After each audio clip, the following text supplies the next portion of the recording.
And I'm going to start now, and that people will be coming in as I do my first reading, and like that, I read first, kind of break the ice. Welcome to the Planet Poetry 28th of July, the Poetry Global Network's one of our events, a monthly event on the 28th of each month, different times for different time zones, different days, in which we all use the share screen to show our work, to present our work as we read them. Kind of an interesting journal, almost like a poetry anthology that comes out once a month.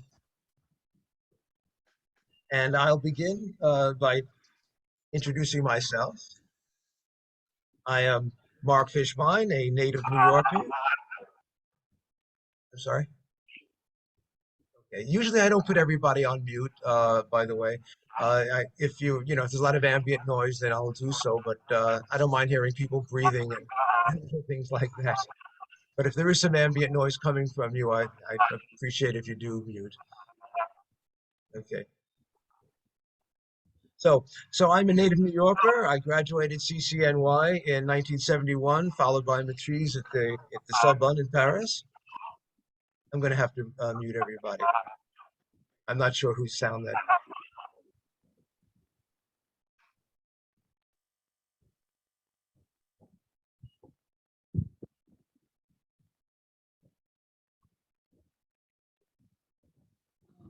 Thank you. I think everybody's mute now. I have 7 collections of poetry, my latest being Reflections in the Time of Trumpius Maximus from Atmosphere Press. I'm Chancellor of the Global Poetry Network's Poetry Academy, hosting workshops, classes, and Planet Poetry 28, this one a unique online journal. And I'm known as Poet with Guitar.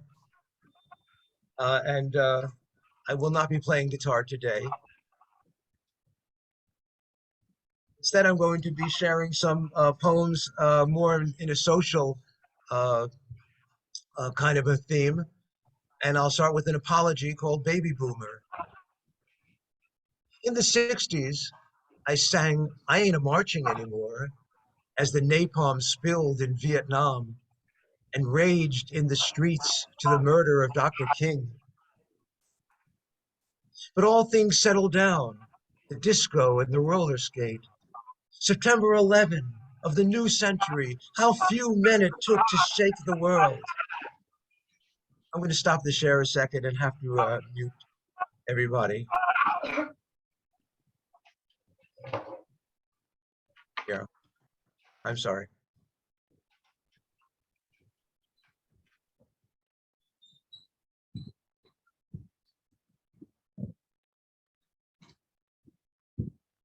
Thank you. Could you all mute yourselves if I've not already muted you? Thank you very much. It seems to have been a back. Thank you very much. I'll start again. In the 60s, I sang I Ain't a Marching Anymore as the napalm spilled in Vietnam and raged in the streets of the murders of Dr. King. But all things settled down, the disco and the roller skate. September 11 of the new century, how few men it took to shake the world, awakening our warriors to the revenge, and all to what end but a martyr's death. But all things settled down, the internet and Facebook friends. Now fires burn across the land with shouting from familiar places and the corruption of our trust in lies of Trumpius Maximus. But all things settle down, TikTok and robotics. I am older and tired now as culture wars clamor on, tired of preaching to a choir of compassion, but without a choice to resist the angels with my voice before all things settle down for humanity to carry on.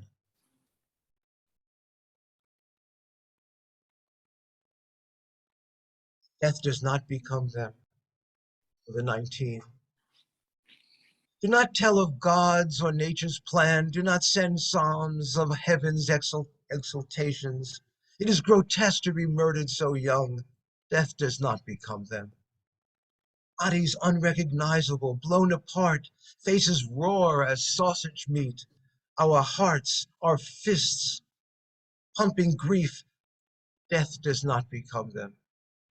Sick America, land of shame, cartoon heroes and video games in carnivals of killing sprees, arms for sale that keep us free. Nowhere on this planet is carnage more proud of fraud.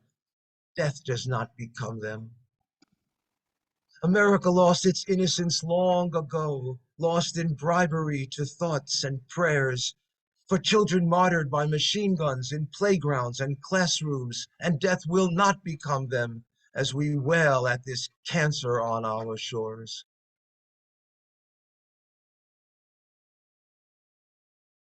Michigan, USA. A small town, a small talk is small, light as a feather, in the aisles of Shelton's convenience store. Starts with the weather, usually complaint. The sun's too strong and we need rain. Has nothing to do with climate change. The news is sad about these shootings. I guess they should do something. Damn price of gas getting me pissed while illegals collect all this free shit. A clerk at the store died from meth. He used to smell pot on his breath. War in Ukraine, isn't that insane? And that leader they got, what's his name? Looks like a ladies' man all the same. I've come to smell the cornfields, take a break from the fish schools of traffic and the sirens lingering in the alleys of Chicago, trying to blend in with my dirty jeans, look a little stoned and smiling, paranoid there's some conspiracy that I've come to spoil the tranquility. This here's God's country. I hear this all the time.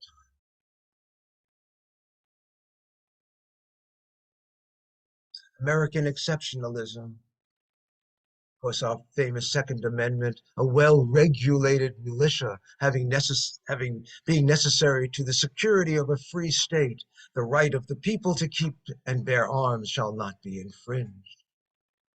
My neighbors spend Sunday afternoons shooting guns in their backyards with the ping ping of tin can targets until the automatics open fire at the sky, piercing the clouds with bullet holes. What are they aiming at in their dreams? They're shooting at me. Tend not to hear or not to care that the silence of the summer breezes is filled with the sounds of combat. I had a toy gun once, went bang, bang, but I found better ways to ejaculate other than the thrill of killing things. They are shooting at me. Oh, great warriors versus the deer, rabbit hunting with their elephant guns that shoot 30 rounds a minute. They know I hate their military gears, a freak who doesn't praise the NRA and reads literary journals for the elite. They're shooting at me. A well-regulated militia, says the ancient charter. They are not a militia, and surely not regulated. They boast to bear arms defines the word free, but only in their fantasies to blow away anyone that doesn't speak their speak. The country is one big shooting gallery. They are shooting at me. America obsessed with stains of blood, alone among the nations. Rich or poor, mass murders get absorbed like higher taxes, infatuated by power and sworn to violence, while the peace lovers are despised and feared, feeble intellectuals with crybaby tears, and they are shooting at me. And thank you all very much. You can unmute if you care to afterwards and hear some voices. Mark, that was a Wonderful. That was a very wonderful moving. set. Cheers, Mark. That was excellent. That was Nice a great way reading. to start us out. Oh, thank you all very Good much. work. Very moving piece. Very touching. Very poignant. Thank you all. Significant. and I love the topical. political stuff. Yeah, it's a part of all of our demos right now. Well, let me introduce our second poet, Kashiana Singh. When Kashiana is not writing, she lives to embody her TEDx talk theme of work as workshop into her every day. She serves as managing editor for Poets Reading and News, and her book can be read, heard across various international platforms. Her chapbook, Crushed Antilles, by Yavanika Press is a journey through her cities, through 10 cities. Her newest full-length collection, Women by the Door, just released in 2022 with Apprentice House Press. Welcome, Kashiana Singh. Thank you. I'm so excited to be here. And Mark, that was wonderful.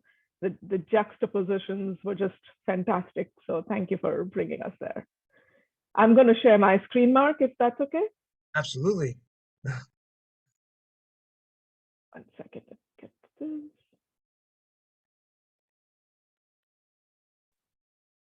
Will you let me know if you can see it? Yes, we can. You might want to make it a hair larger if it's convenient for you. Yeah.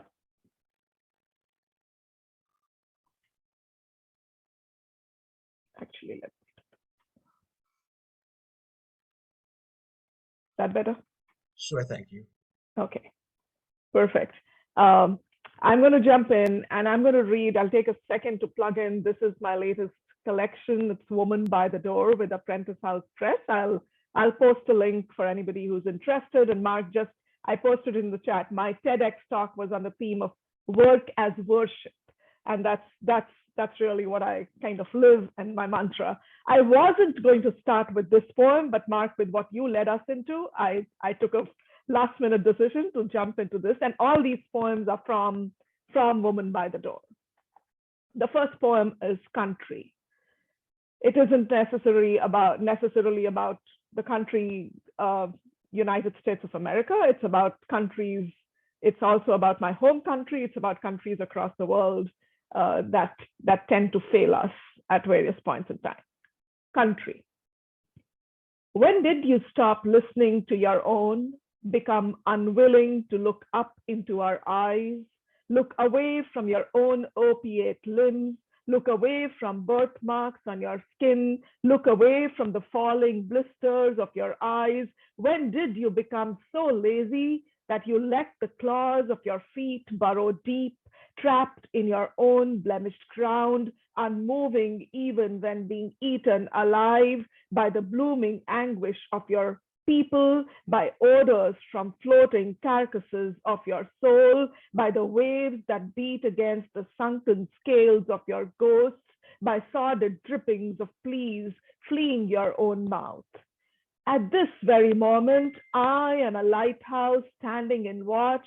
I am carving my solitary light into ripples, each ripple a caterpillar pupating, a butterfly pulsating to punch kritya of Tandav dance, its wings flapping to the spitting fire of a trillion monarchs, unwilling to die a pause until you listen to the whistling of their alliterative song.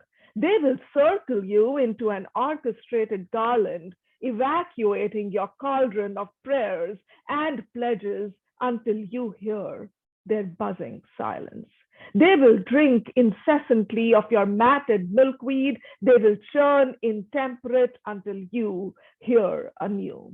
For if you don't, an apocalypse is coming closer and closer towards your shore. You have time now to gaze outwards and listen, to gaze outwards and listen, to act before being engulfed into the whirlpool of growing stillness, to become the country we knew, to become the country we knew.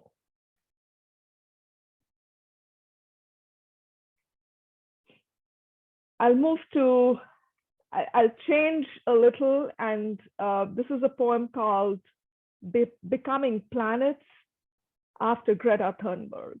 And I don't need to provide more context, it should speak for itself. If I could be a planet, I would like to be Mercury, bearing myself to the sun those times when I need brightness 7 times stronger than myself. Or maybe the clumsy Uranus, stuttering sideways, self-effacing, but living the moods of my 27 moons and never having to explain myself before or after menopause.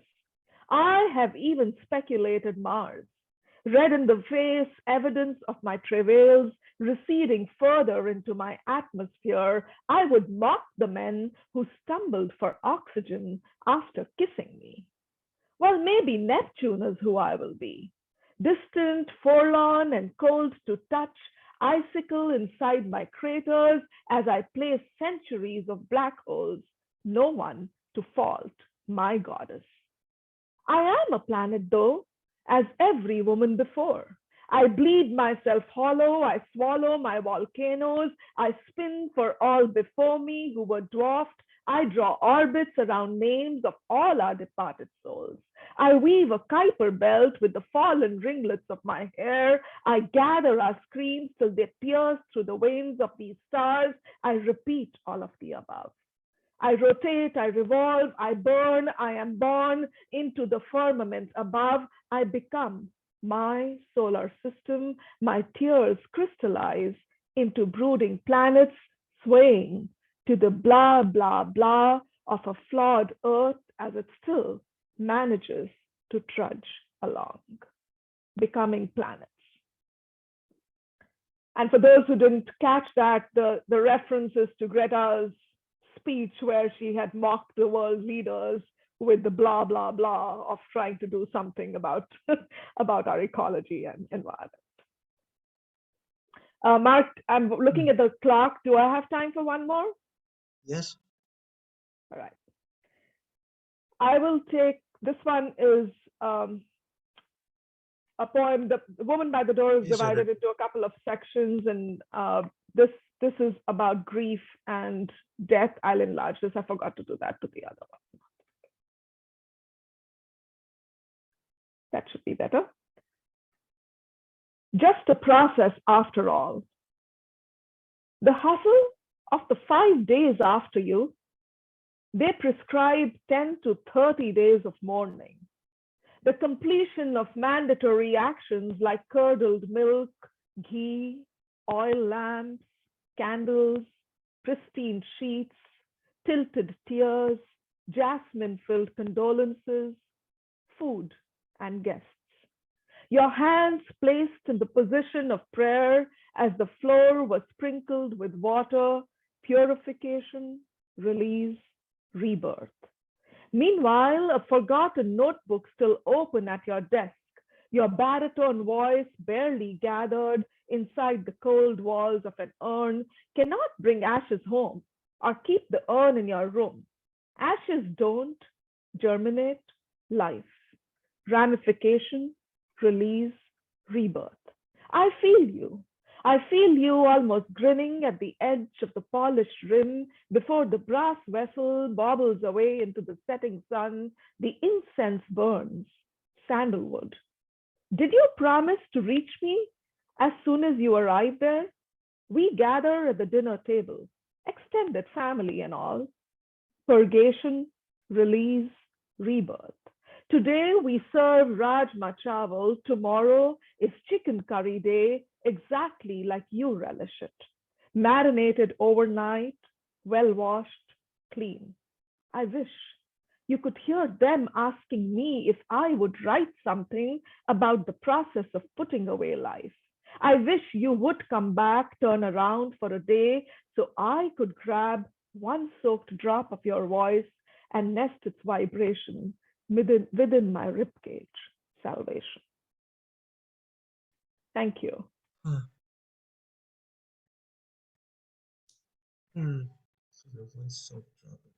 Lovely imagery. So I could grab one of your voice. That was lovely ending of that poem. Thank you so much, Kashiana. Thank you.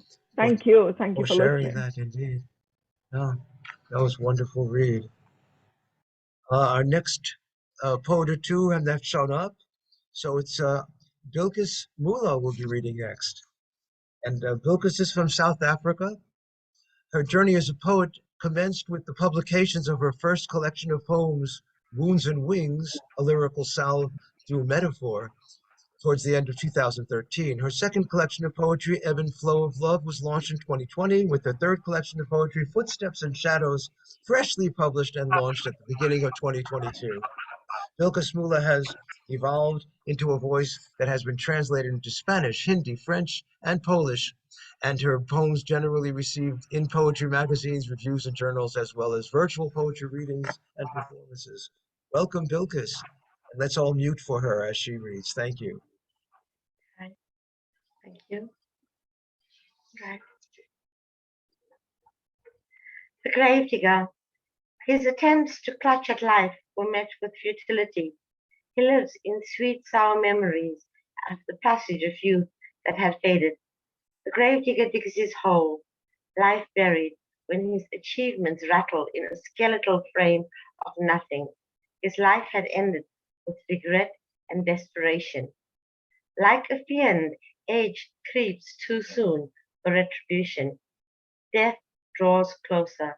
The curtain shut to the rays of sunlight and the glow of moonlight's beams. Stars travel to capture his soul that choke at life's conclusion. Forgiveness melts in a character tarnished with embittered flights for a return to atone. Departure strangles his heartbeat to a denouement. He digs them daily, the trudge of the gravedigger's feet, to carve a hole in the ground for the termination of life.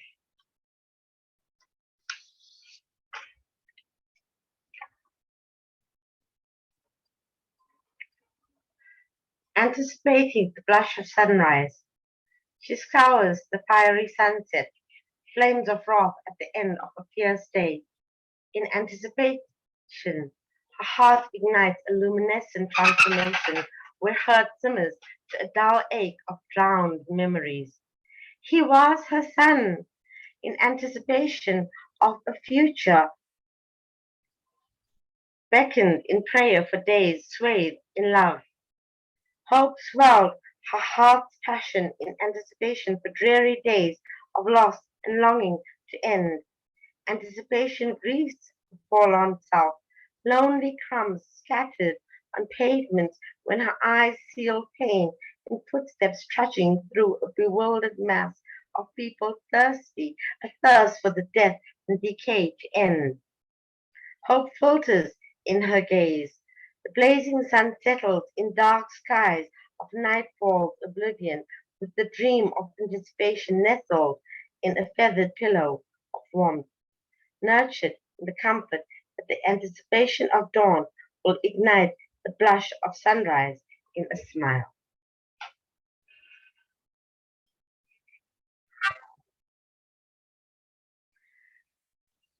O autumn, rustle your hues of ochre, gold, and melancholic adieus. Summer in his blazing retreat, perforate your fires as flaming feet. Leaves on trees tingled at your tinge, sways of red and caresses of orange. What whispers in your breeze beseech, passing of seasons and farewell entreat? Harvest the fruits of a summer gone, before the approach of winter in her chilly dawn. Rueful prints of abundant shrubs flush as fading, flush as fading, flush as fading colors in a rustic dusk. Earthy tones as passionate blooms fall in swirling cascades of leafy volumes to carpet the ground in a brittle spread, crushed underfoot in a restless bed. O autumn, rustle your hues, season of mixed temperament and mingling costumes, kindle fluorescent as radiations of light in flourishing splendor of warmth and delight.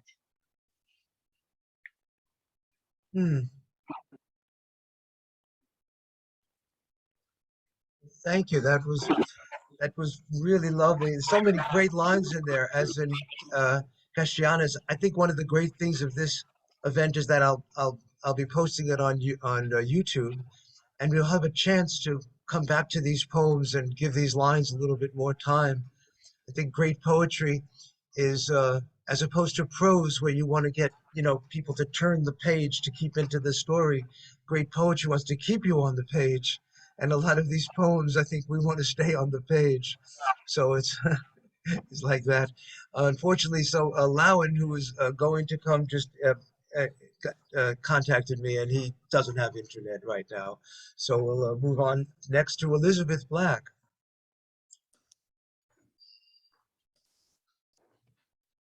Thank you, And Mark. thank you. And let me read a little about you, Elizabeth. A resident of DC area, Elizabeth is participant of our DC Poetry Collective.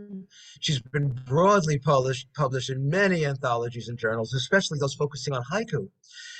She is a very fine artist, awarded a Fulbright with paintings sold all over the world, and uses skill of color in her poetry, which often explores the natural world she loves.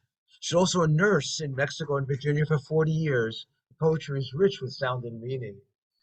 Welcome, Elizabeth. Thank you for sharing. Thank you, Mark.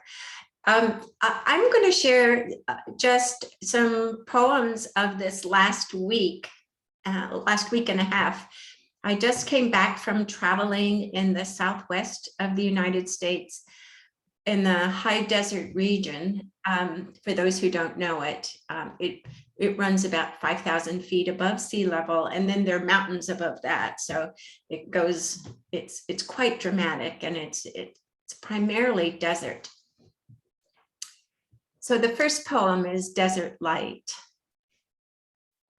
Not even a nuanced cloud shades the day's gray-green Mojave-mounded succulence, or slakes the tired walker's thirst who finished an hour ago his 2 liters of water evaporated in desiccating air, or cools a lone kingbird perched on a Joshua tree, gape-beaked dissipating heat. No masked sky rests the same man's eyes from the glare of firmament, swirling dizzy wonder in the deep black, listening for kit fox prowl and mountain lion howl, hearing nothing but his own nails scratching burnt skin. The in-between times of pale dream light, crepuscular enemies appear, hierarchies of mammal, reptile, and insect creep, scramble, slither fleetly from rock and sand maws over the high plateau. In the arid dusk and temperate dawn, one life survives, drinking the life of another, avoiding the same one seeking him.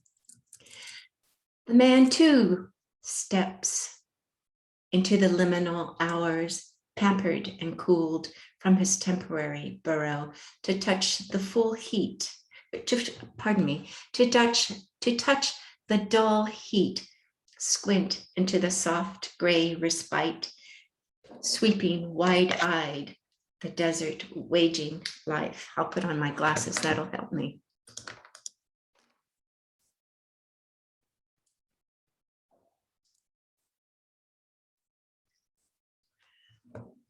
Canyonlands. Splintered, weathered, stratified buttes and spired hoodoos inspire. Record unsoundable time of ocean rise and demise, mountain buckle, fall and uplift, river appearance, disappearance, and reappearance. Leave us awake in a dreamscape to conjure different life among sculpted seculums, monuments, left to witness our tender history, hold the sacred, bear the scarred testament we chiseled in patinaed varnish, beast, man, heavenly host, I was here, I lived once. You and I, we did not choose this time to live, did not choose to rise or fall as canyon walls, destined to age, destined to stumble from heights, great or small, destined to crumbled dust motes in evolutionary time. I don't know if hoodoo is a common word or element in nature known to people, but there weathered cliffs that become these sculptural elements in nature, and they kind of take on this form. So this is really a form poem.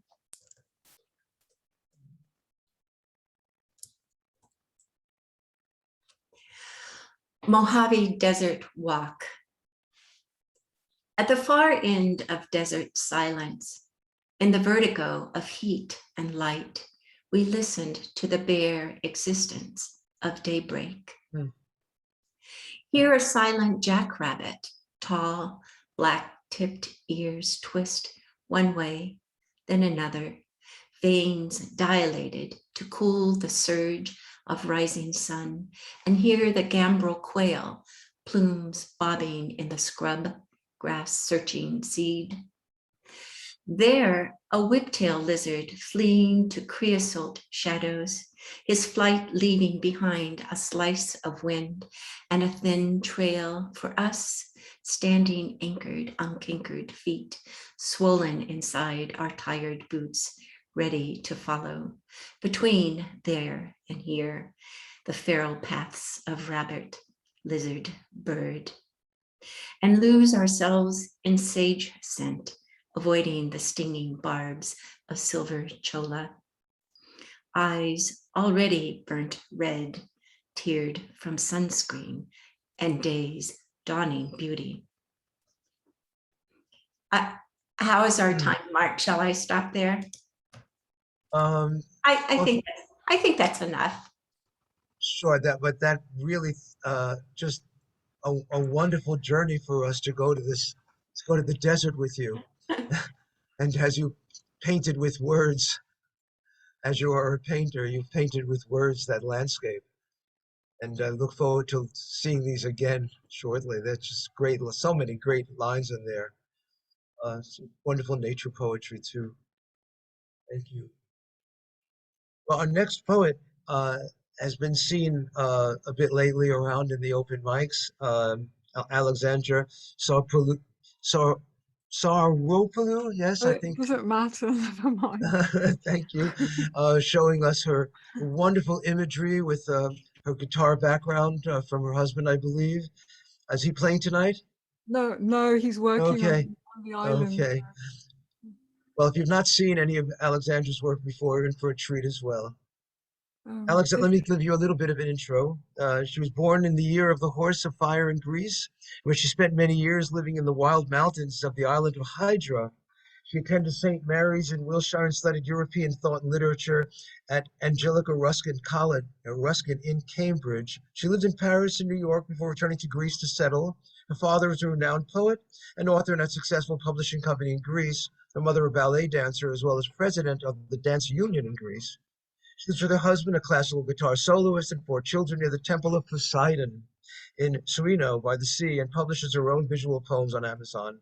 And each of her books is a symphony composed of a long poem accompanied by her graphic illustrations that convey the flying, Alexandra. Thank you. This is Flying 7. Can you see the graphics going by? Okay. In the temple, high above the sea, a sweet, gentle breeze blows through the orange curtains. And here there is a sweet flame burning in every heart, melting all resistance under the powers that guide us through sorrow and joy within and without, knowing how not to hurt or be hurt by others, to be proud of ourselves on earth as above, unable to understand, unable to bear cruelty, using our strength to protect, to care for, dancing, dancing, to diffuse, in the waves, over the waves, transcending higher and higher, wounds, no more wounds, in the sunlight, flying, flying, in the superlight. In the temple, high above the sea, a sweet, gentle breeze blows through the orange curtains. And here there is a clean energy in every flower and tree, soil and water, wind and sun, our duty to our planet, knowing how to sustain and be sustained by nature, to be proud of all business people on earth as above, unable to understand, unable to bear war, using our kindness to soothe, to comfort, dancing, dancing to transform. In the waves, over the waves, transcending higher and higher. Wounds, no more wounds, in the moonlight. Flying, flying in the superlight.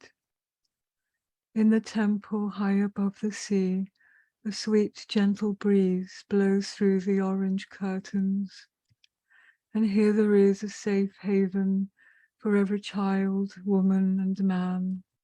Our duty to mankind, knowing how to treat and be treated by others, to be proud of all rulers on earth as above, unable to accept, unable to bear degradation, raising our human hearts to be noble, to create values, dancing, dancing to be sublime, in the waves, over the waves, transcending higher and higher. Wounds, no more wounds in the starlight, flying, flying in the superlight. In the temple high above the sea, a sweet gentle breeze blows through the orange curtains. And here there is a unity of people from all nations, unlocking the gates of our minds and our hearts into salvation, knowing how to forgive ourselves and others, to be proud of humanity on earth as above, unable to accept, unable to bear discord, raising our human souls to be noble, to uphold values, dancing, dancing to render sublime, in the waves, over the waves, transcending higher and higher, winners despite our wounds into the rainbow light, flying, flying in the superlight, flying, flying in the human divine superlight. Thank you. And thank you, Alexandra. The more I see your work, the more hypnotized I become. and and your voice also, where you present your work is quite unique. I'm sure everyone Thank you, gets Mark. something unique out of it as well. Thank you again for sharing. That's great. Phynne is going to read next, and then afterwards I'm going to have to put in Robert Fleming. He's running. He has a time limit on his computer, so we'll do that next after Phynne.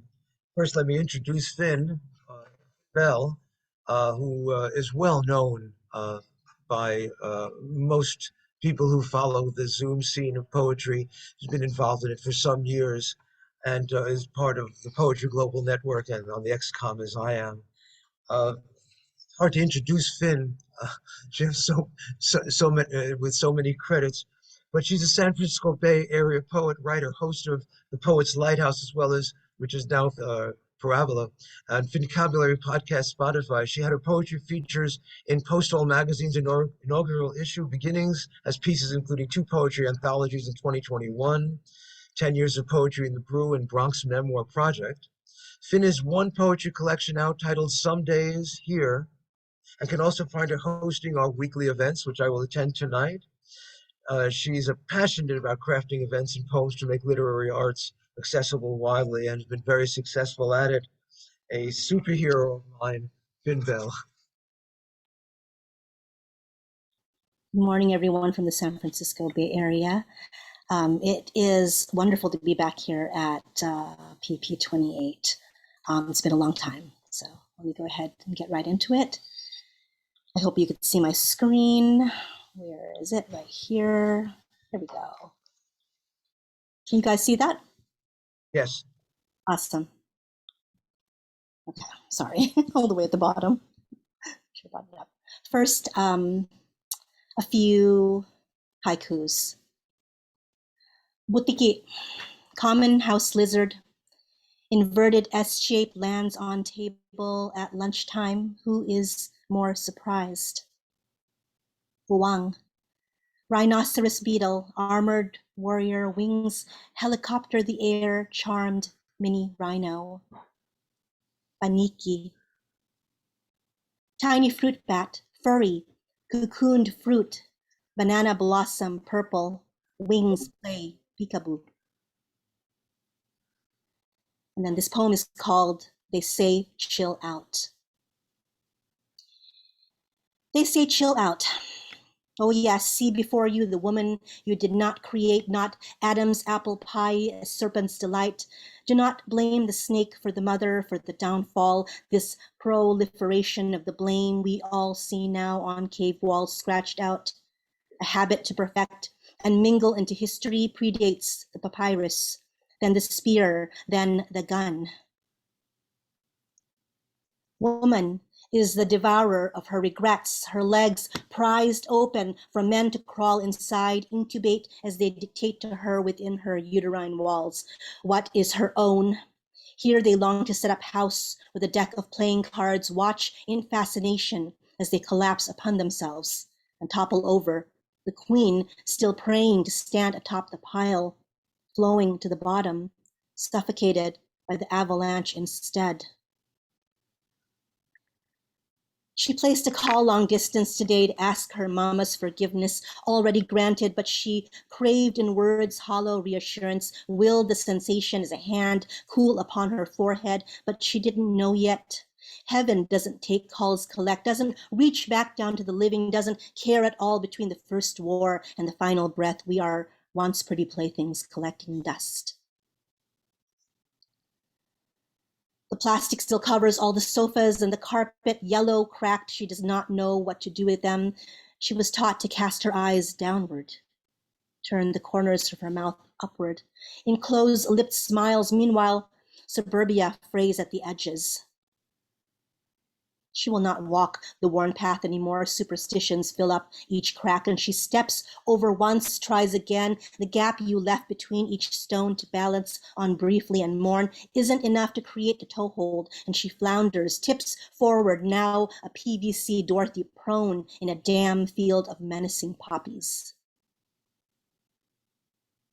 Do you wave from across the footbridge, rainbow bridge this chasm, because she says she will not be bamboozled, will not walk blind across this road of buttercup gold, will not storm the gates of an Oz of copper verdigris, but no one waits there at the other end. There was never a wizard. She knows how she became the fool who pulleys all the ropes, toggles the switches.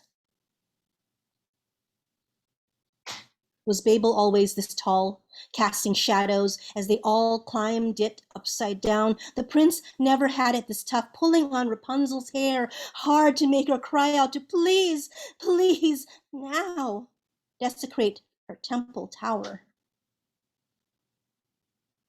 The Virgin squatted among the cosmos, bled birth of the heaven and earth. She is conceived to be everything, but also nothing, born ravenous, consuming the mother's placenta, who suffered under the thumb of mankind, crucified for the lie of original sin daily. She knows her way to South, Hades, and left turn into limbo. She will come again and again of her own accord, both Alpha and Omega. She is reincarnation of the two-spirit, the strength in the sisterhood of the Hijra and the Binaba'e, the mystery of the confessor and survivor of your transgressions, the resurrection from her own defilement, and life given and taken away. Amen. She will not shut her mouth, sit the fuck down, and chill out.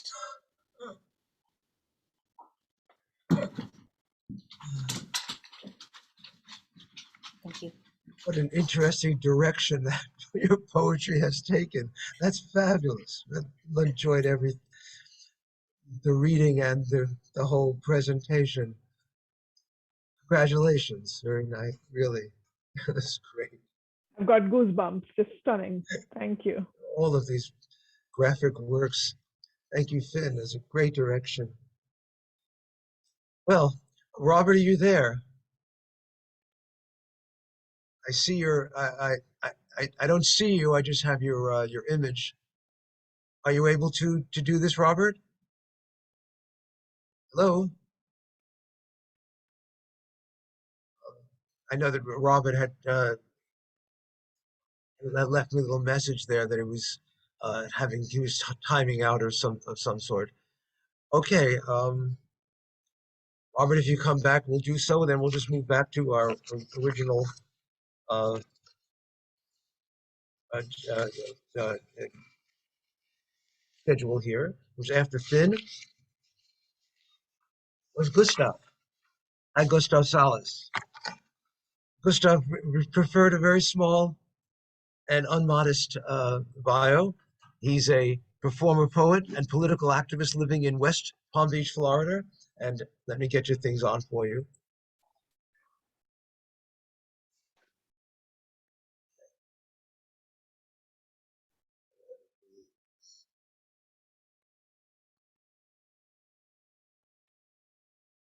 Okay. Coming up.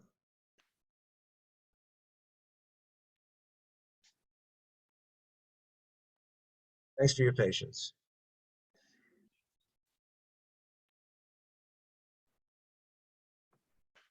Okay, this is called the Gaian Epiphany. I've just had an epiphany. It's all become clear like cut glass crystal from Tiffany. All of this, all we see, we're an organism, interplanetary.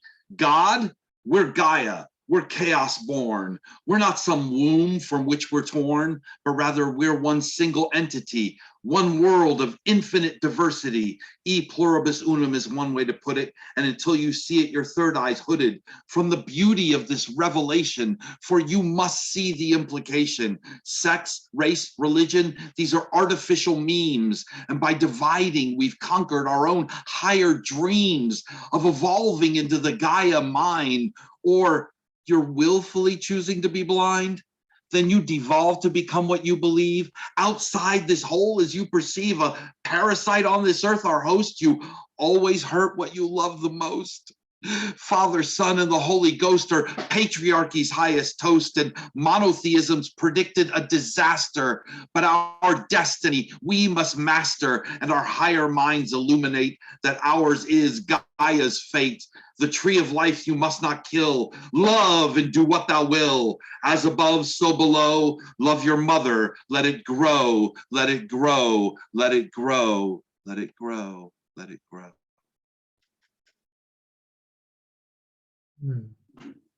So my next poem is called American Apartheid. Slavery, Jim Crow, redlining, and institutional racism, American apartheid, a nation built on genocide, lynching then to police-sanctioned murder today. We must confront this. It won't go away, but they try to cover it all up, calling it CRT, erasing our bloody history to reinforce white supremacy, a nightmarish fascist fantasy. Don't tell me I'm overreacting now. By inaction and silence, we will allow theocracy to rise in the USA. American apartheid here to stay. Freedom, a dream denied. Where were you when democracy died? And this last piece is called Holographic Universe. 1, 2, 3, check, check, check. Beamed up from Prague like Star Trek. I got lines going on to infinity. Some call me a poet and some a divinity, but I never take me too seriously. Living on the edge deliriously. Future evolution depends on our decisions now. Surmounting every difficulty will show you how. Words cascading like Niagara falls in your lap like Viagra to keep your booty shaking as Armageddon's quaking. My rhymes erect, it's never flaccid. Complex like deoxyribose nucleic acid. Been up all night to keep going and going and going. Where this will stop, there's no way of knowing. Leo Dragon's my horoscope. I'm pyrotechnic like a great white dope. I'm on fire and everything's funny. I'm the freaking Energizer Bunny. It's inside me, there's always more. 7 days a week, I'm on 24. Plugged in, blissed out, I'm inspired. Into cosmic consciousness, I'm hardwired. I'll live forever or I'll die trying. At light speed, I'm time defying. Real serious like the dog star, yet delirious like the drug czar. Making my own synchronicity seems like egocentricity. I've got my flaws, but live life to the hilt. Love and do what thou wilt. Third eyes on like I got X-ray specs, driven to the edge of Cassandra complex, but I roll with the shocks. We're putting everything back in Pandora's box. The golden apple goes to the fairest. I'm dressed to thrill, all hail heiress. Sacrifice to Bacchus another Red Bull, while giving thanks and being mindful of all the joy that surrounds us, even as all their bullshit hounds us back on earth where we live life, death, rebirth, and the afterlife. And I'm sailing away. Live in the now, live for today. The river Styx we all will cross. In Hades, I'll be my boss. Non serviam, I'll tell the ruler. We'll install central air. Now that's cooler. In the underworld without a care, all my best friends are there. We'll open a club, we'll call it heaven. It'll be rocking 24/7. Orgiastic revels. I'm not Joshin, Dionysian, Hieronymus, Boshin. We like it spicy, got no taste for mild. Party motor running, reborn to be wild. We're quantum mechanics under the hood, meta programming for the common good. Einstein's relativity, E equals MC squared. Good times are best when they are shared. Our cup runneth over, a cornucopia. An underground network has created this utopia. We make the rules by which this game is played. Got a grip on the eternal golden braid. So if you're down with what we're professing, come with us. We're effervescing to these naked truths we're undressing. Love one another, it's a blessing. Thank you. Wow. I guess proof that page poets and performance poets can be as well page poets, because that kind of works. It was just a joy to read that as well as to hear it being performed in your own voice. That's really strong. Thank you very much, Gustav. Thank you. Cheers, everyone. Yeah, I think we all got a lot out of that. Great stuff. Well, next is up on our list is Christopher George, another also a friend and well-known face in the open mic scene. Christopher was born in Liverpool, England in 1948. He emigrated to the U.S. at the age of 7 with his parents in 1955, but returned to the UK to experience the swinging 60s. He re-emigrated in 1968 and studied poetry with Sister Maura Eichner and Elliot Coleman. He's been published in journals worldwide. He has a poetry site that he'll put on the chat for you, and SoundCloud. Is an historian. I have some of his historical books. He writes from every subject from the War of 1812, Jack the Ripper, to various poets, and introducing a well-known face, Christopher George. Thank you, Mark. Let's get to the beginning of this. The unholy deal. Americans stopped worrying and learned to love the bomb because the bomb was ours. A quote from R.G. Evans, Pussy Nation. Let us enumerate the contaminants: lead, arsenic, cadmium, aluminum, copper, iron, zinc, calcium. Encyclopedic content of the plume of sludge streaming from the Gold King mine, expelled by error towards states southward by the agency tasked with guarding the public health. The wounded tribal waters of the Ute at Navajo. The river of lost souls flows past Aztec ruins, national monument, tumbleweed ghost towns of Eureka and Howardsville. The Animus is closed to the public today. No whitewater rafting or casting for 2 or 3 foot rainbow trout. In our imagination, we float down river in our kayaks, bow to bow, the Animus rendered mustard yellow. At birth, we never know where highways will lead us, not yet worldly wise, life stories unwritten. The dingoes of Fraser Island. The dingoes' agate eyes watch me. his coat golden yellow like Fraser's sand dunes. I hear the dingoes howl each night to keep their pups together, warn away enemies. I've read that the dingoes hunt at night, alone or in packs, descendants of the wild dogs of Asia on this desert island of bobucks, bandicoots, lorikeets, death adders, taipans. Papa said, never feed a dingo. This skinny carnivore can kill me. If threatened, Papa said I should stand tall, face the dingo, fold my arms, keep eye contact, wait for him to leave. In my tent, I hear them yowl. Imagine the chanting of dead Aborigines, clanking of tin pans, of starved gold prospectors, eerie whistle of a revenue man chasing a smuggler, sand sifting, filling his boots as he breasts a dune, panting, wheezing, coughing blood, while the smuggler escapes and he sinks into a lagoon of black, brackish primeval water. A dingo howls. And got one more to end with. The sound of Putin's war. The name of a savage Ukrainian city captures his cruelty. Bucha. The tyrant trumpets his might. Bucha, Bucha, Bucha. His intent to extinguish all life. Bucha, Bucha, Bucha, Bucha. And make peace a forlorn dream. Bucha, Bucha, Bucha, Bucha, Bucha. Thanks, everyone. Whoa. Oh, Chris, what a great use of ekphrastic elements, and however you did that last thing. That was very effective. Well, I'm not exactly up to Alexandra's level, but I could do a little bit of stuff.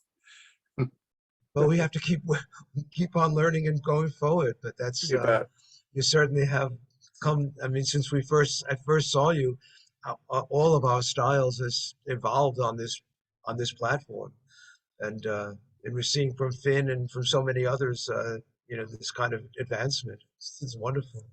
Okay, thank you for the Chris. That was just great stuff. I love that. Martin Gray, welcome, Martin. Martin is also on the XCOM of the Poetry Global Network. He is a Nottingham, UK-based poet, originally from Guildford. He's director of World Jam, a nonprofit for connecting communities through poetry and music, and co-host of Linguist Open Mic, a monthly multilingual online open mic. His first collection, The Pretty Boys of Gangster Town, was published in September 2020 by Fly on the Wall Poetry.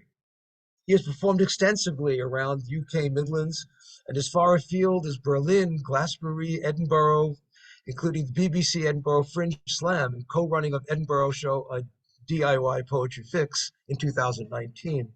He won the 2018 Southwell Folk Festival Slam and has supported several nationally renowned poets, including Jess Green and Dominic Berry. Sometimes he wonders if people keep mistaking him for the poet they actually wanted, and they're too polite to tell him, but he plans to keep on going until he's rumbled. Thank you for that bio, Martin. You're on mute, Joe. Thanks, Mark, and thanks everyone. It's been a while. I've not been to many online mics lately. I'm hoping to get back to more. I'm really enjoying what everyone's been saying today. So thank you for that. So I won't quite be dealing with the big issues of politics and affirmation and mindfulness and the really important subjects that other people have been doing. Instead, I'd like to ask you, does anyone get easily distracted, especially when they're doing something important or have an urgent deadline? Because fantastic. I realised I should have actually had everyone's faces on screen when I asked that, but I saw a couple of hands go up. But yeah, I get really distracted, especially by my belly. And as every British person knows, the best biscuit in the world is the custard cream. And that's actually backed up by science, because just a couple of quick facts before I start. Genuinely, 9 out of 10 Britons vote the custard cream to be their favourite biscuit. We've also voted it the eighth most dunkable biscuit. And it was also decided, I'm not quite sure how, it was the most likely biscuit to cause injury or harm. It comes with a risk rating of, was it 5.64? And I've no idea what that means. So just trying an experiment today. Yeah, I've no idea how that's calculated or what the highest score is. But yeah, it's not only tasty, it's also dangerous. So this is a poem about getting easily distracted, and I hope you enjoy it and aren't distracted during it. It's called Focus. I must get this done. Focus. Now I'll make a nice cup of tea first, and then I'll focus. Well, you can't have a brew without a biscuit, can you? I think the shop's got custard creams on special, the ones with the proper structural integrity where it's possible to munch the four corners into a relatively symmetrical diamond. A little walk might fix my knee pain anyway. Why do knees expand like that when you bend them? Focus. It's like the inner bit of the knee absorbs the whole of the kneecap, and I don't like my kneecaps. Does anyone like their kneecaps? I can't believe my knee gave way at those South Korean prayer stones that were something to do with stopping a small dragon from getting a white ball if you stacked them 7 or 8 high, otherwise the dragon would get the ball and that was bad. It's something like that. I think my photo of the tourist explanation is on the encrypted external hard drive I can't remember the password for. And how do you decrypt a hard drive, and why do they even encrypt it? Like, what else is on it? Focus, Martin. Bet my housemate forgot to wash up again. He doesn't even soak his pots, he just leaves them until his formerly al dente, now puddled pasta remains are harder than a cyborg Jason Statham in the third act of a movie, and I've got nothing to cook with. Does he think I'm his cleaner or something?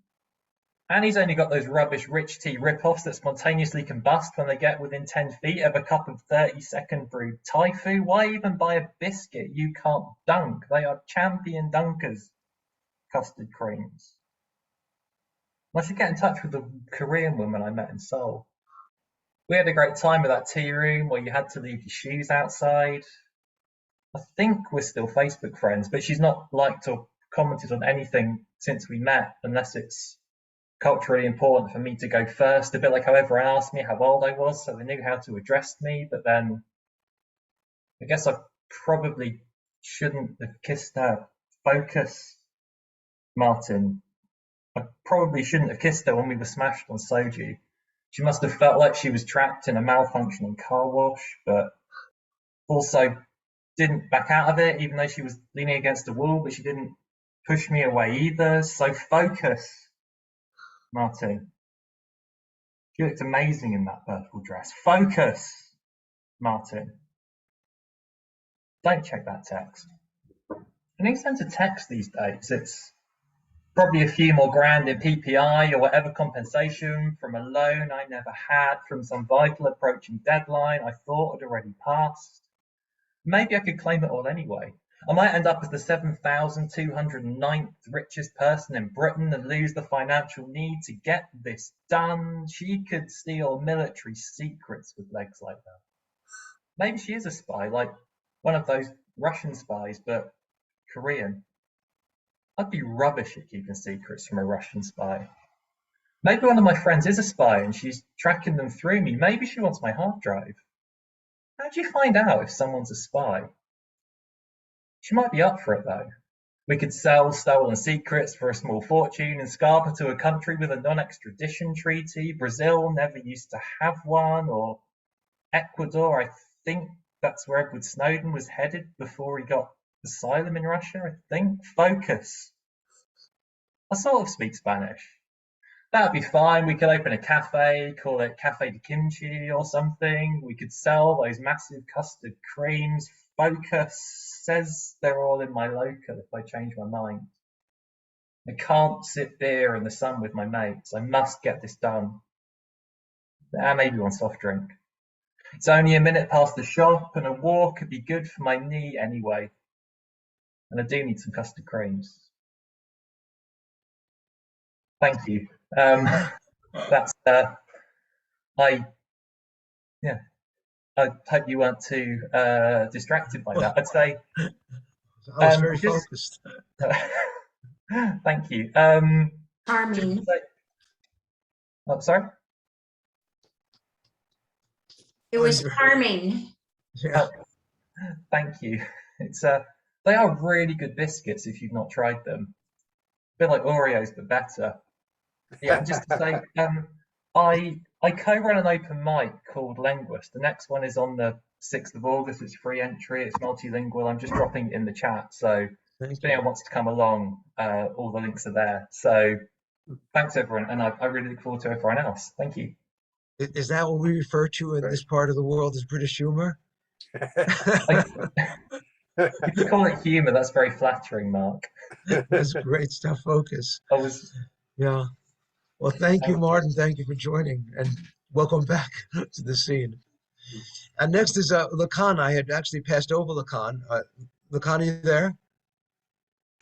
Yes, I'm here. Yeah, I'm but sorry. my voice is not. Oh, I'm sorry. Yeah, I'm sorry. Because I don't really have a written introduction for you because I know too much about you. I met Lacan a couple of years ago. Lacan is the spearhead of and the creator of Poetry Global Network, and has been seen quite often in the Zoom scene of over 1,900 performances. He's a slam champion from Singapore Poetry Slam in 2019, and will be involved with us with the Singapore Poetry Festival in Singapore coming up in early August. And it's difficult to introduce Lacan. He has such an influence on so many people and myself. So I'll let him and his poetry introduce himself. Thank you. My voice is not in optimal, but we always have to be.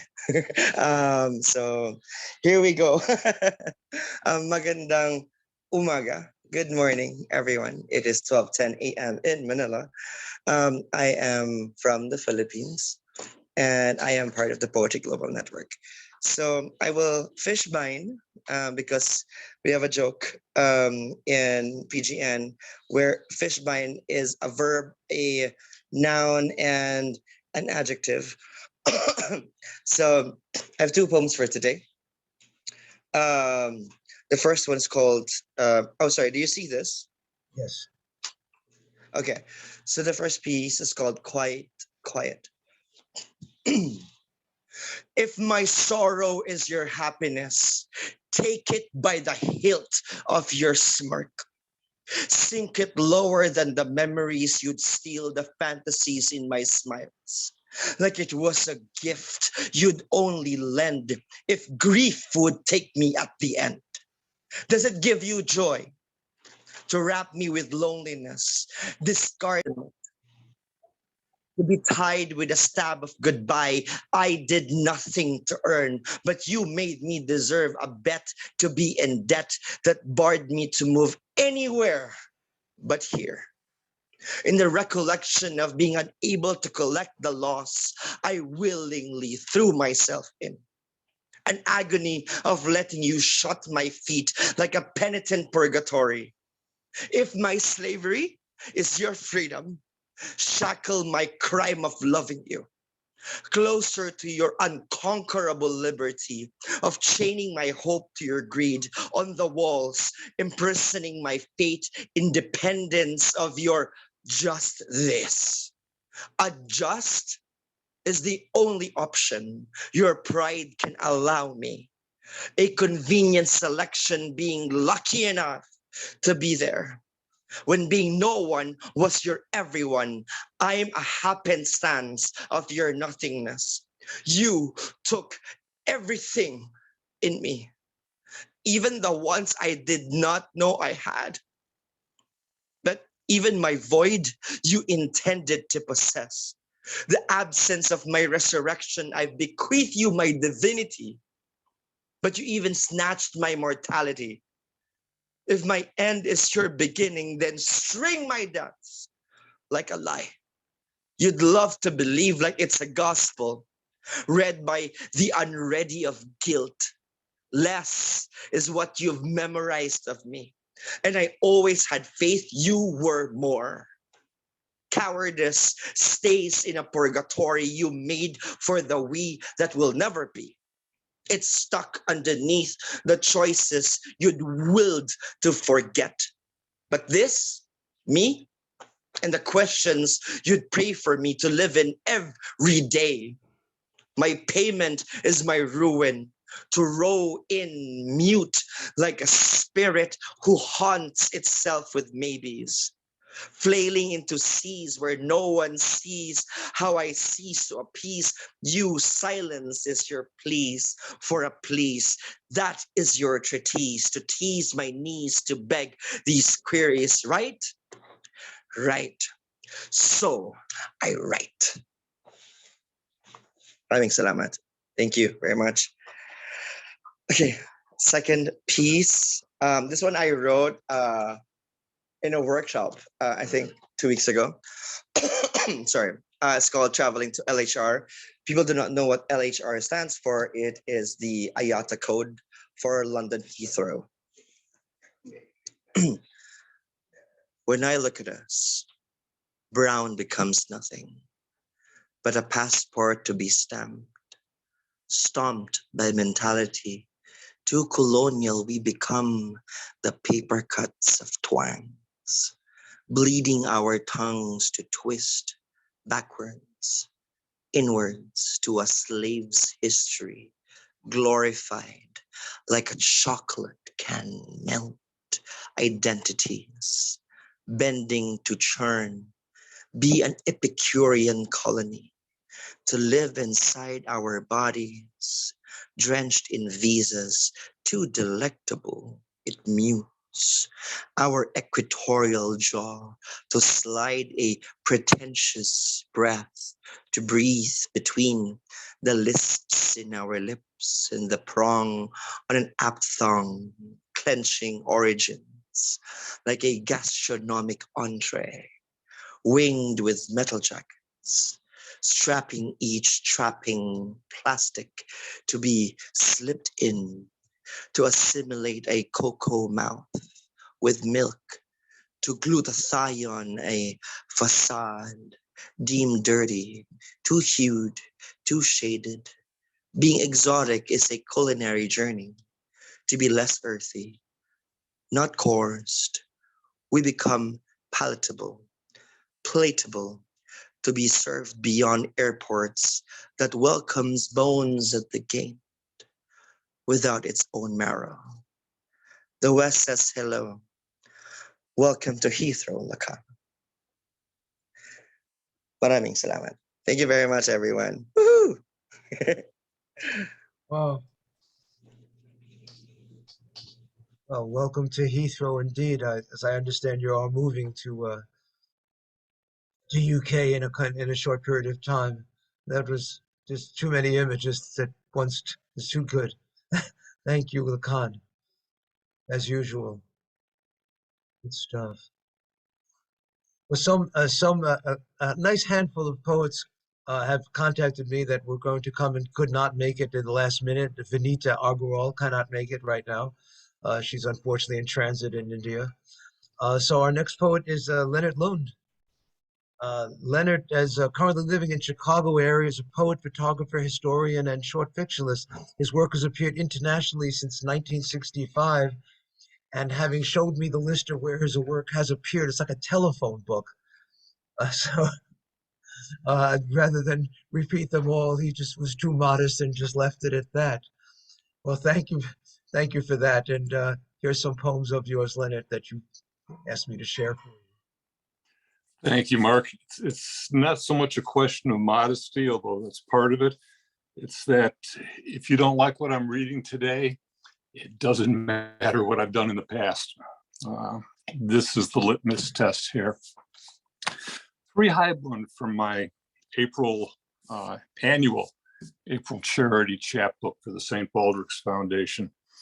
All of them ekphrastic. Heibund number 1 is after the 1967 photograph, St. Stephen's Green, Dublin, by Evelyn Hofer. I was taking a rare afternoon walk about the park, a misty, hazy day away from work, just for the sake of it. No crowds, much silence, with even the birds seeming to have gone on holiday. As I rounded a curve in the path, a little girl called out to greet me from the bench where she and her mother sat, a pram between them. I tipped my hat to the girl and told the mother as I passed that I used to bring my 3 children there on my days off. She gave the usual response, a smile, and saying 2 could be a handful.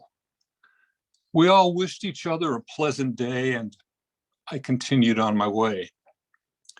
Such days to recall as all of us get older. I hope you will. Friendly Spirits is after an unattributed photograph of an old violinist with a young boy. I'm sitting on the doorstep of my father's simple timber house, looking down the dusty road to where my friends are playing in the freshly harvested fields. On some other day, I might run like sunlight to join them, to hunt pretend tigers or explore some unknown world. Today, as so often, I'm held back by the dreams and visions Grandpa coaxes from his violin. Their brilliant energy and gentle tones, the call of ghosts from some different, distant time yet to come. Then to forever, an instrument feels its bow. Old man and boy appear. Traveler's Chair is after the 1903 painting Interior with a Girl Reading by Carl Wilhelm Holzow. The room has changed little since the days I sat at my mother's feet, examining the morning paper's comic strips, their helium-filled words slowly making sense, while she read the news of the world just outside and oceans away from the sitting room window. The chair is mine now, still set before the window, some days filled by sun and others by clouds of many tempers, varieties of rain and snow and fog by season.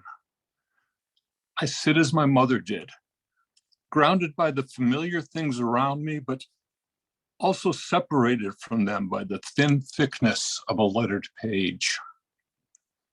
Racing down a beach on a perfectly black horse, I thank my mother. And I thank all of you.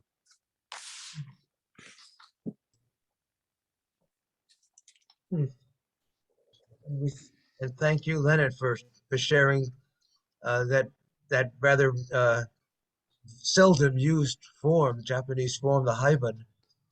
It's I think, and connecting it also ekphrastically makes them even that more unique.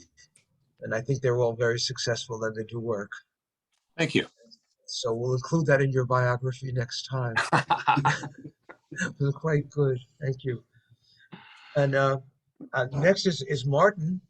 And afterwards, if any of you, I will perhaps stop the recording and we can have a little bit of an open mic for those people, Raoul and PJ and T.A. Niles. Perhaps you'd like to share a poem with us as well. And we're hoping that Arsène will appear. She's at work and just getting off that lunch break shortly, hopefully after Martin, and we'll hope she'll make it as well. I'll introduce Martin first. He's Martin Parker, Parquillian, is a drafter, graphic artist, and poet based in DC who has been fascinated by the many facets of language since childhood, including linguistics, calligraphy, and poetry, which I'm quite familiar. He has been sharing poetry and open mics and Zoom around the country, as several of his poems been featured in anthologies such as Ink Blots, our DC Poetry Collective anthology, and created multi-lingual calligrams, which can be found on the cover of anthologies, as well as on T-shirts and on a variety of coffee cups and a lot of other things I've discovered. Design of his artwork can be seen in Instagram, and he'll put those on the chat.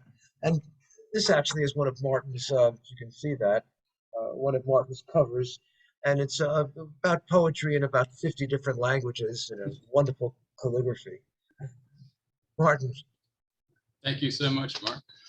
It's been wonderful working with DC Poetry Collective on that and other things. Pardon me while I go off camera again here. My vision, I have to get up really close here to see my poems. Now let's, okay, wait a minute. I just realized I'm going to need to share a screen here.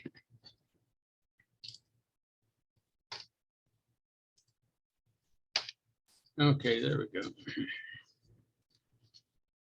I've been thinking a lot about childhood lately, and this is a memory of one of my teachers and mentors. It's called A Clear Stream of Historical Consciousness.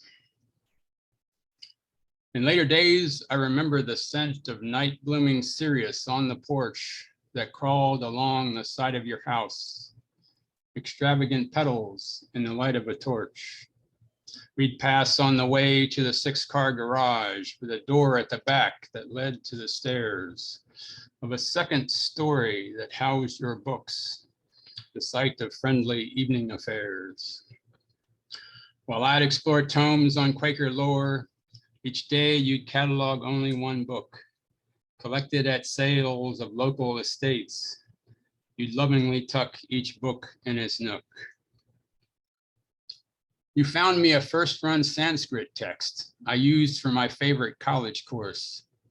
Your well-known mustaches gave us access to secretive shops with back alley doors. In earlier days, you praised my attempt from pokeweed berries to make ancient ink I used to inscribe the Phoenician script on paper stained with tea in the sink.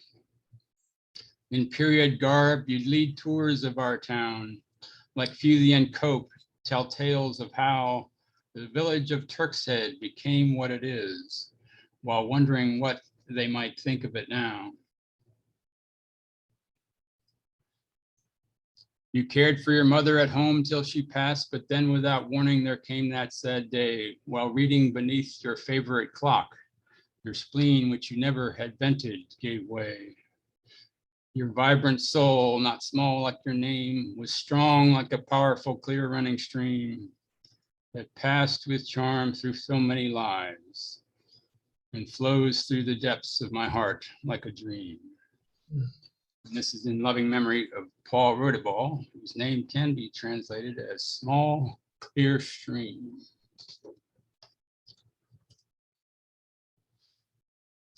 And then this one's about a friend of mine from when I was in 4th and 5th grade.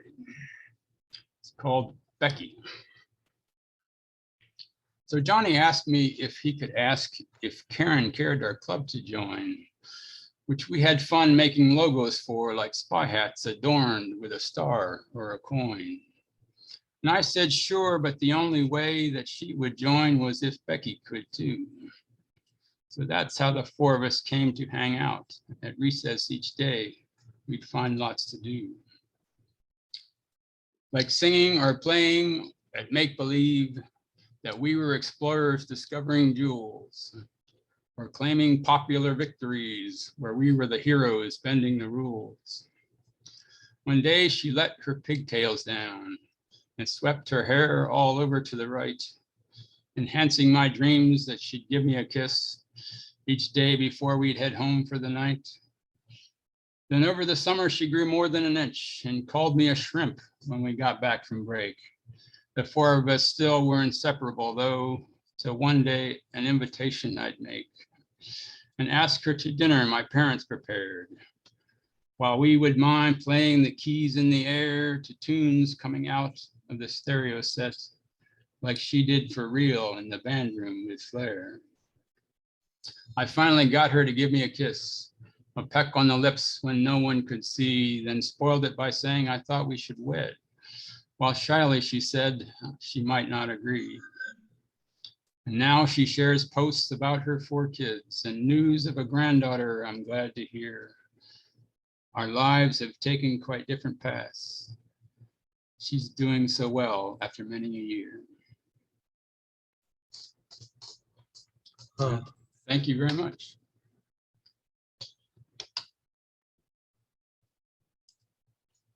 A wonderful poem of first love. Thank you, Martin. Thank you so much.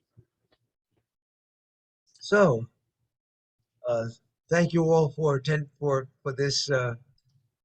We'll move on to an open mic, and thank you all for coming and for performing. I look forward to posting this on YouTube and seeing all these wonderful, wonderful poems again.